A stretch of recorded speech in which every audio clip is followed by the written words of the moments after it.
नमस्कार दोस्तों, आप सभी लोगों का स्टडी IQ अकेडमी में स्वागत है। आप सभी विद्यार्थियों के लिए महत्वपूर्ण क्लास है हिंदी की। दोस्तों, हिंदी की बहुत ही महत्वपूर्ण क्लास है क्योंकि आपको पता है 50 नंबरों का जो कंटेंट आने वाला है आपके पेपर में वो ये ही आने वाला है। और आपको पता है 50 नंबर में ही तो सिलेक्शन है। आपको पता है जीके 25 नंबर की, इंग्लिश मात्र 10 नंबर की। जो सबसे बड़ा कंटेंट और जो आपको नौकरी दिला सकता है वो केवल और केवल हिंदी दिला सकती है, क्योंकि हिंदी अकेले अपने दम पर 50 क्वेश्चन लेके आने वाली है। तो देरी किस बात की है दोस्तों, तैयारी रोजाना कीजिए। मैंने पता है बहुत सारे टॉपिक डाल दिए, रोजाना टॉपिक वाइज पढ़ा रहा हूं। आप अच्छे से पढ़ाई कीजिएगा, आप लोगों की बेड़ा पार हो जाएगी। High court group D tension नहीं करनी, हाई कोर्ट 4th क्लास की टेंशन नहीं करनी। तो एक ही तो नाम है, राजस्थान हाई कोर्ट चतुर्श्रेणी कर्मचारी भर्ती। चलो दोस्तों, आपके लिए जबरदस्त तैयारी है, मैं करवा रहा हूं। फटाफट से क्लास को शेयर करो। ये रहा पहला प्रश्न। इनमें से एक शब्द ईश्वर का समानार्थी है। आज हम पढ़ेंगे समानार्थक शब्द। बताओ, 49 समानार्थक शब्द पढ़ेंगे। इनमें से एक शब्द ईश्वर का समानार्थी है, बताओ। ये मुझे सब बच्चों को पता है। ईश्वर को ही हम कहते हैं भगवान। क्या कहते हैं? भगवान कहते हैं। अगला प्रश्न, पतंग शब्द किस अर्थ में प्रयुक्त नहीं होता? पतंग, पतंग मतलब उड़ती हुई कोई चीज हो। देखो, कोई है क्या किसमें कुछ कुछ? आपको पता है, जैसे पक्षी है, ये भी आसमान दिखता है, कनकौवा है, सूर्य है, ये सब किस प्रकार दिख रहे हैं? पतंग के जैसे, परंतु वादक अलग है। क्या है? वादक अलग है। नेक्स्ट क्वेश्चन, निम्नलिखित शब्दों में से चपला का अर्थ नहीं है। चपला का अर्थ नहीं है तो लक्ष्मी भी होता है, विद्युत भी होता है, चंचल स्त्री होता है। तरंग जो है चपला का अर्थ नहीं है, तो चपला का अर्थ नहीं है तरंग। लक्ष्मी है, विद्युत है, चंचल स्त्री है। अगला प्रश्न, निम्नलिखित में से अमृत का समानार्थक शब्द क्या है? अमृत का समानार्थक शब्द क्या होगा? अमृत का समानार्थक शब्द हो जाएगा सभी विद्यार्थियों का सुधा। क्या हो जाएगा? सुधा। और पदोदर का क्या होता है? बादल। सुधा का क्या होता है? मैंने अभी बताया, अमृत। अमृत का क्या होता है? सुधा। दोनों तरीके से याद रख सकते हो। उसके अलावा आगे देखो, धीर, धीर लिखा हुआ है ना, तो धीर किसका होता है? धीरज रखने वाला। अगला प्रश्न, पूजा शब्द का समानार्थी शब्द कौन सा नहीं है? इनमें से क्या पूछा है? नहीं है। तो पूजा शब्द का समानार्थी नहीं है, बताओ। अर्चना भी है, आराधना भी है, वंदना भी है, परंतु विकास नहीं है। अगला प्रश्न, कौन सा शब्द अर्थ की दृष्टि से खग से संबंधित नहीं है? खग से संबंधित कौन सा इनमें से अर्थ नहीं है, बताओ। खग से संबंधित बताओ। जवाब हो जाएगा तारक। दे रहे हो ना आप लोग आंसर? साथ के आंसर आप दिया करो, वेरी इंपॉर्टेंट टॉपिक है, आपके सिलेबस में दे रखा है। अगला प्रश्न, सुगंध, गो, बसंत ऋतु शब्द निम्नलिखित में से किसके अर्थ है? बताओ। सुगंध हो गया, गो हो गया, बसंत हो गया, ऋतु हो गया, शब्द निम्नलिखित से किसके अर्थ है, बताना।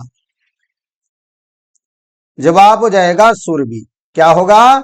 सुरभि होगा। अगला प्रश्न, शिक्षक बड़ा भारी बृहस्पति शब्द के समानार्थी क्या होगा? आपको पता है, जिसे शिक्षक बड़ा होता है, बड़ा बड़ा होता है, भारी होता है, बड़ा होता है।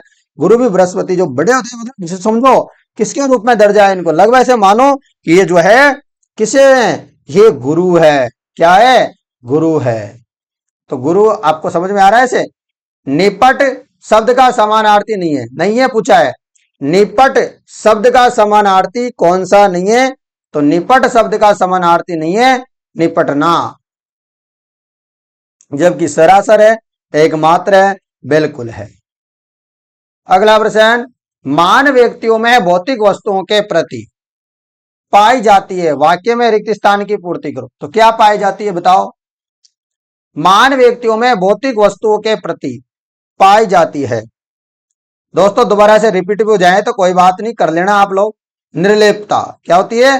निर्लिप्तता। अगला प्रश्न, निर्देश है, आगे सारे के सारे प्रश्न ऐसे मिलेंगे, लगभग 10 5 क्वेश्चन आसपास। प्रत्येक प्रश्न में 4 4 शब्द दे होंगे, जैसे ये दे रखे हैं 4 4 शब्द। देखो, दे रखे हैं। इनमें से तीन का अर्थ तो क्या है, समान है। तीन का अर्थ क्या है, समान है। जैसे कि ऑप्शन दे दिया 2, 4, 6 और 7। अभी 7 अलग है ना, तीन तो सही है क्योंकि सम संख्या है। ऐसे ही यहां पर भी कुछ ऑप्शन मिलेंगे से। एक शब्द क्या है, बेमेल है। ऐसे शब्दों का चयन करें। तो देखो 11वां प्रश्न आपके सामने। अमृत, पीयूष, सुधा, ये एक जैसे हैं, लोचन अलग है। क्या है, लोचन अलग है। लोचन किसका समानार्थी है, नेत्र का। अगला प्रश्न यहां देखो, बताओ फटाफट। तो आप बताए कुसुम, कुसुम, सुमन, पुष्प एक जैसे हैं, चमन अलग है। चमन किसका समानार्थी है, बाघ का। नेक्स्ट क्वेश्चन देखो इनमें से फटाफट। समझ, बुद्धि, अकल सब एक जैसे हैं। सौंप, सोम अलग है। सोम का सब किसका अर्थ समानार्थी है, चंद्रमा का। अगला प्रश्न बताओ। जलधि, सागर, पारावार ये एक जैसे हैं, सीमा अलग है। क्या है, सीमा अलग है, याद रखना। अगला प्रश्न बताओ। एक दो प्रश्न और है, चिंता मत करो, आंसर दो इसका। आपको पता है दोष, निंदा, बुराई एक जैसे हैं। परिवाद अलग है। परिवाद का अलग होता है, परिवाद मतलब निंदा। अगला प्रश्न देखो, बताओ फटाफट। जैसे अन्याय हो गया, धांधली हो गया, अंधेरा हो गया, ये एक जैसे हैं। परायण अलग है। परायण अलग है। परायण का क्या मतलब है, अनुसार। अगला प्रश्न देखो। प्रश्न है तख्त, सिंहासन, राजगद्दी एक जैसे हैं, परंतु जानसीन, जानसीन क्या है, ये अलग चीज है। जानसीन है वारिस, उत्तराधिकारी, इनकी बात करें तो। अगला प्रश्न, वित्त ये क्या है, इनमें से बताओ अलग कौन सा है।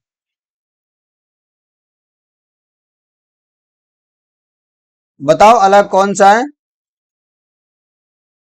देखो वित्त एक जैसा है, धन, भत्ता एक जैसे हैं। वीरति अलग है।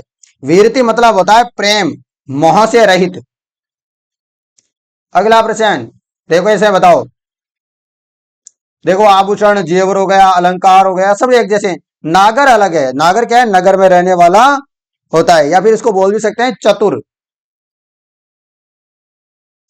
आगे देखो निर्देश दे रखा है, नीचे दिए गए, क्या दे रखा है, नीचे दिए गए वाक्यों में रिक्त स्थान में उचित शब्द भरने के लिए सही विकल्प का चयन करें। बताओ सही विकल्प का चयन करके और बताना है। चलो बताओ फटाफट। तो मित्र के चुनाव की पर जीवन की सफलता निर्भर करती है। तो मित्र के चुनाव की सार्थकता पर जीवन की सफलता निर्भर करती है। अगला प्रश्न, भारतीय संविधान में भेदभाव के लिए कोई नहीं है। क्या नहीं है बताओ, जगह नहीं है, क्या नहीं है बताओ। सब बच्चों को पता है, स्थान नहीं है, जगह नहीं है, समझ में आई। भारतीय संविधान में भेदभाव के लिए कोई स्थान नहीं है मतलब जगह नहीं है, ये आपको याद रखना है। अगला प्रश्न देखो भाई फटाफट और जवाब भी दो। प्रश्न है सांप्रदायिक राष्ट्रीय एकता के लिए रिक्त स्थान है उसको भरो।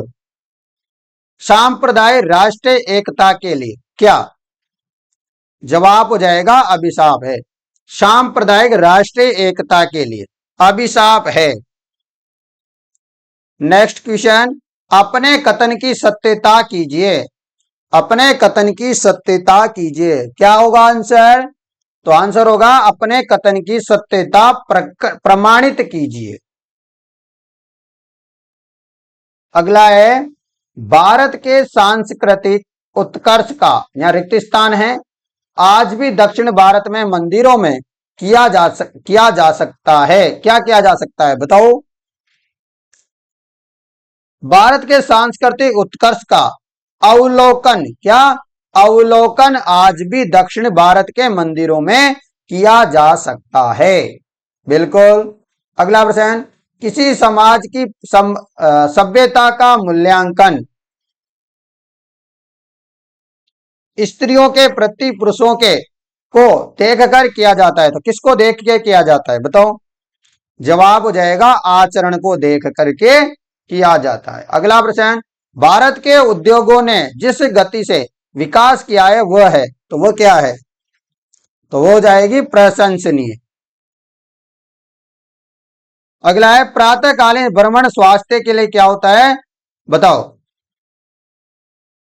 स्वास्थ्य के लिए क्या होता है, लाभकारी होता है, हमको पता है। अगला प्रश्न, खुदाई में मिले अवशेष हमारी परंपराओं के क्या है, बताइए।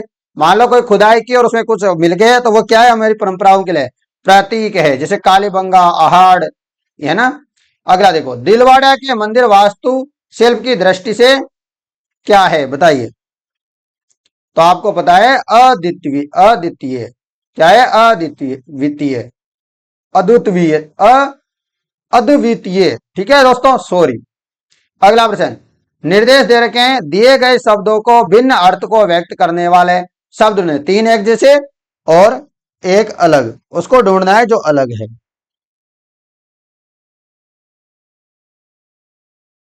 बताओ फटाफट, क्या होगा जवाब।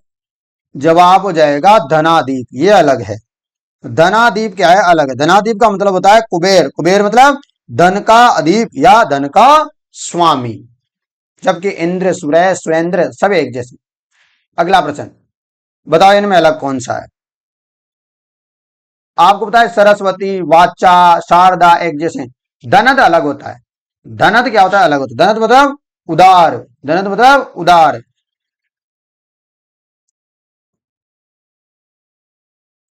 अगला देखो, इस प्रश्न का आप जवाब दो। पता है आत्मजा, नंदिनी, कन्या एक जैसे शब्द है। भार्या अलग है। भार्या क्या है, भार्या का मतलब होता है पत्नी, ये बताओ। सारंग, सिकी, मयूर एक जैसे हैं, विषय का अलग है। अगला प्रश्न देखो, मृगराज, व्याघ्र, मृगेंद्र एक जैसे हैं परंतु तुरंग अलग है, ये बताइए भाई। 35 नंबर का प्रश्न, बहुत बढ़िया प्रश्न है। आपको पता है पावक, अनल, कृषाणु एक जैसे हैं, अनिल अलग है, क्या है, अनिल अलग है। नेक्स्ट प्रश्न जवाब दीजिए। व्योम, नभ, गगन एक जैसे हैं। तल, तल मतलब अलग होता है। तलक क्या है, तल का मतलब होता है जैसे नीचे जमीन, प्रस, प्रस हो गया, समझ गए। अगला प्रश्न देखो, इसका जवाब दो फटाफट। अलग कौन सा है, लोचन, नयन, चक्षु एक जैसे हैं, जलज अलग है। जलज क्या है, अलग है। इनमें बताओ। भागीरथी, जाह्नवी, सुरसरिता एक जैसे हैं, कालिंदी अलग है, क्या है, कालिंदी अलग है। कालिंदी किसका समानार्थी, यमुना। अगला है निर्देश, नीचे प्रत्येक प्रश्न में चार प्रश्न दिए गए हैं, शब्द एक शब्द बेमेल है उनका चयन करना है, करो फटाफट। साकार हो जाएगा, प्रत्येक साक्षात का सम्मुख एक जैसे हैं परंतु साकार अलग है, क्या है, साकार अलग है। नेक्स्ट क्वेश्चन, इनमें बताओ अलग कौन सा है। तो अंत, छोर, सिरा एक जैसे हैं, प्रवेश अलग है। आगे बताओ। अंक, निशान, चिन्ह एक जैसे हैं, संख्या अलग है। अगला देखो, 42 नंबर का, बताइए। आपको पता है अनिष्ट, अहितकर, अशुभ एक जैसे हैं, हानि अलग है।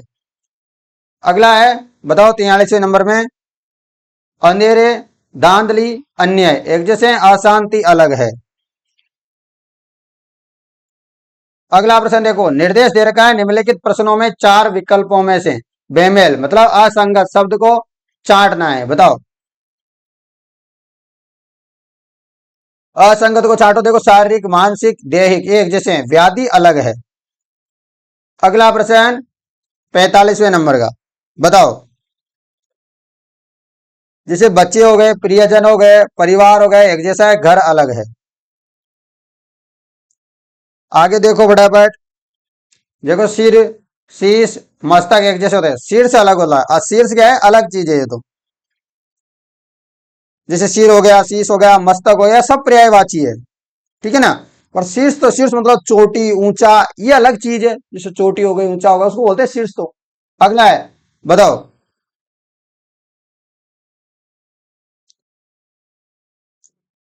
बताओ फटाफट से, आपको पता है निगाह, दृष्टि, नजर, ये क्या है, ये तो देखने की प्रक्रिया है। जब नेत्र क्या है, नेत्र देखने का अंग है, ये अंग है, ये तो दृष्टि है। ठीक है ना। चलो अगला प्रश्न बताओ। 48वां, समस्या, कठिनाई, जटिलता ये सब समान है, पर खेद अलग चीज है। खेद क्या है? खेद अलग है, जबकि समस्या, जटिलता, कठिनाई ये तो पर्यायवाची आपस में। जबकि खेद, खेद का मतलब होता है दुख प्रकट करना, दुख, तो ये भिन्न है, अलग है। अगला है, प्रयोग की दृष्टि से सूक्ष्म अंतर व्यक्त करने वाले शब्द क्या कहलाते हैं? क्या कहलाते हैं? प्रयोगात्मक। क्या कहलाते हैं? प्रयोगात्मक। तो दोस्तों मुझे कमेंट करके बताओ, आप लोगों को जो मैंने ये क्लास दी है हिंदी की, बहुत इंपॉर्टेंट है, वेरी वेरी इंपॉर्टेंट है आपके लिए, हाई कोर्ट के एग्जाम के लिए। राजस्थान हाई कोर्ट, आपके ग्रुप डी भी बोलते हैं कुछ बच्चे क्लास 4 बोलेंगे, कुछ जो है राजस्थान हाई कोर्ट चतुर्थ श्रेणी कर्मचारी भर्ती परीक्षा बोलेंगे। तो दोस्तों ये आप लोगों के लिए बहुत ही महत्वपूर्ण क्लास है। एक एक क्वेश्चन आपके लिए जो है ऐसे समझो ब्रह्मास्त्र का रूप है। ठीक है ना। तो ये आपके लिए बहुत इंपॉर्टेंट है, ये क्लास बहुत जरूरी है। आप इस क्लास को ज्यादा से ज्यादा शेयर करें, जितना भी आप लोगों से हो सकता है उतना। धन्यवाद मित्रों, मैं मुलाकात करूंगा आप लोगों से कल, और आप लोग वीडियो को शेयर कर दिया करो, अन्यथा मैं क्लासों को बंद कर दूंगा, तो फिर मत बोलना कि सर क्लासें बंद हो गई। ठीक है ना। चलिएगा मित्रों, मिलते हैं आप लोगों से नई क्लास में, तब तक जय हिंद, राधे राधे।